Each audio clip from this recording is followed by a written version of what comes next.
about what we're going to do with our life and when we're going to spend our time and our treasure and our talent and what we're going to do and what we're going to put ourselves in a position to stand up for others. Think as we celebrate today.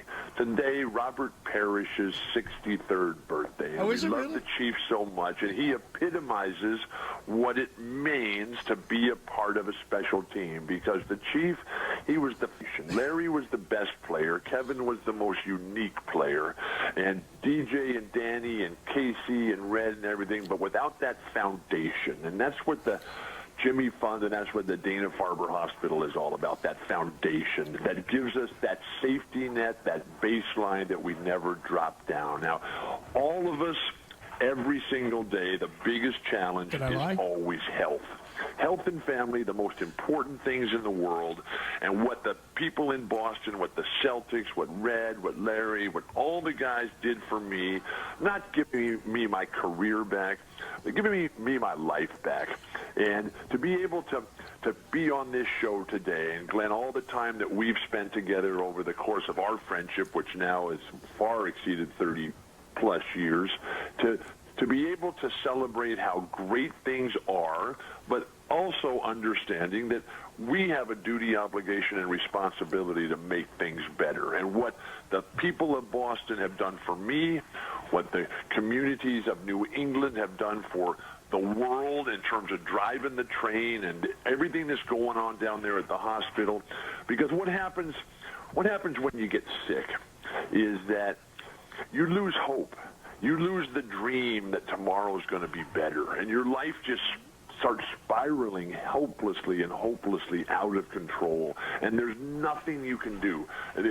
You're just all alone in the great unknown, and you're just like, oh my God, I'm not going to make it. This is not going to work. And that's what it means to be a part of a team. And that epitomizes the Boston Celtics. And when little Billy Walton from San Diego and the Red Sox, what they're doing, they're coming to San Diego next week. And I'm going to be able to get down there and celebrate the brilliance of the Red Sox coming into Petco Park here just after the Labor Day celebration.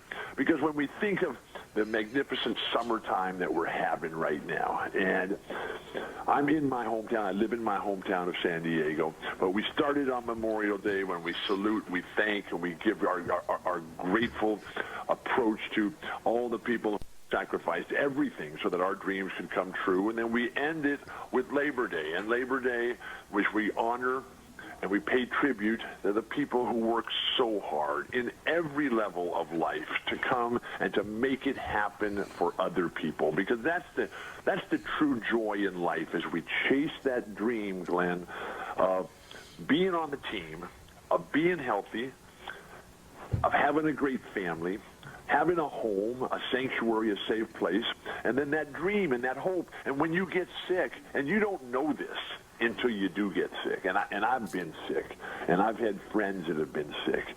Some of them have not made it. And when I think back of the greatest teammate that I ever had, Maurice Lucas of the Portland Trailblazers, he wasn't the best player I ever played with. That was Larry. He wasn't the best player I ever played against. That was Kareem.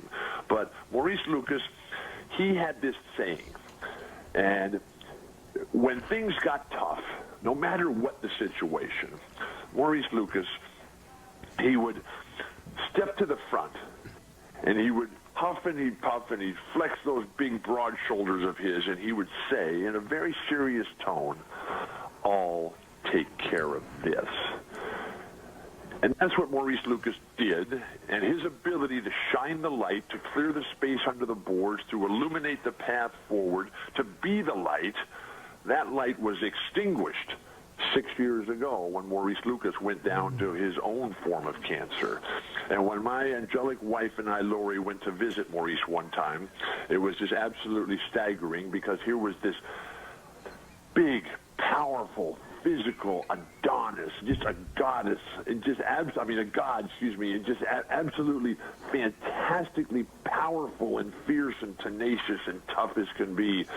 And we were in the living room of Maurice's house, and we were there with Pam, his wife, and we were sitting there waiting for Maurice, and waiting, and we hadn't seen him in a while.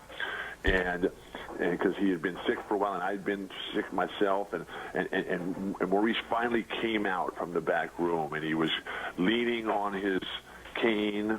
He had, in the other hand, he was pushing his own IV carrier, and he had just been decimated by cancer.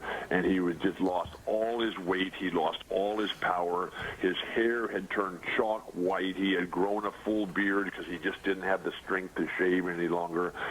And I looked at him, and I said, in all seriousness, I said, Maurice, you look just like Bill Russell.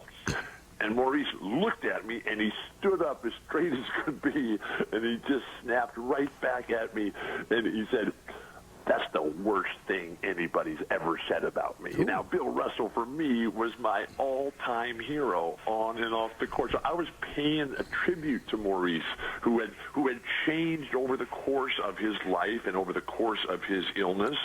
And the illness finally took him down, and he didn't make it.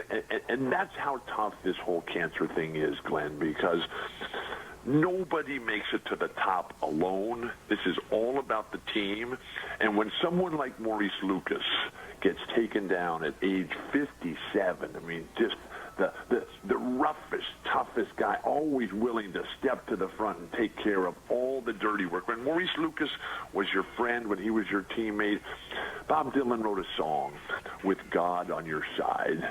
And so as we have the chance here in our lives today to step forward and do something for other people who are facing this incredibly difficult challenge in life. And if you're ever feeling sorry for yourself, if you're ever feeling like life is just too hard and you're not going to make it and this is just the toughest thing in the world, go down to the Dana-Farber Hospital and just walk in that door and say, hey, can I volunteer for the day? Can I clean the toilets? Can I take out the trash? Can I mop the floors? Can I fold the laundry? I'll do anything. And you come out of that place that day and you say to yourself, man, I'm the luckiest guy on earth. And I am. I am the luckiest guy on earth.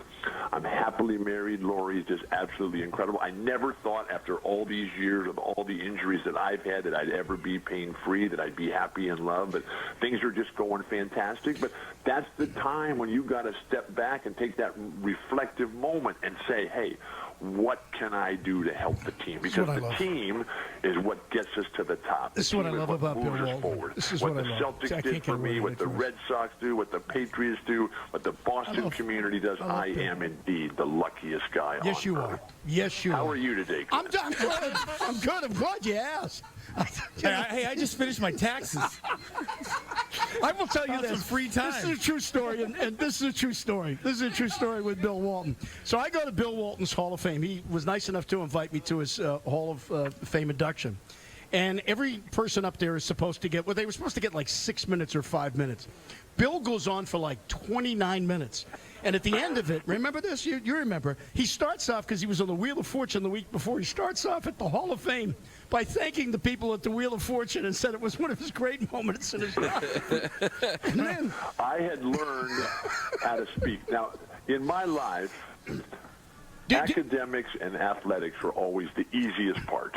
And my challenges have been orthopedic health and my speech impediment. Yes, he was. Now, let me just say this to the audience, because they hold on, Bill. I want to. 28 years old, and when I got there that night to the Hall of Fame, it was absolutely, I love you. It was actually just the highest moment, because somebody else is responsible for that, and I got enshrined into the Hall of Fame, and I believe it was the 16-minute and 47-second mark that Brian McIntyre from the NBA interrupted my speech, and he said, come on, Walton, let's wrap this thing up. He did. Your speech is lasting longer than your career did.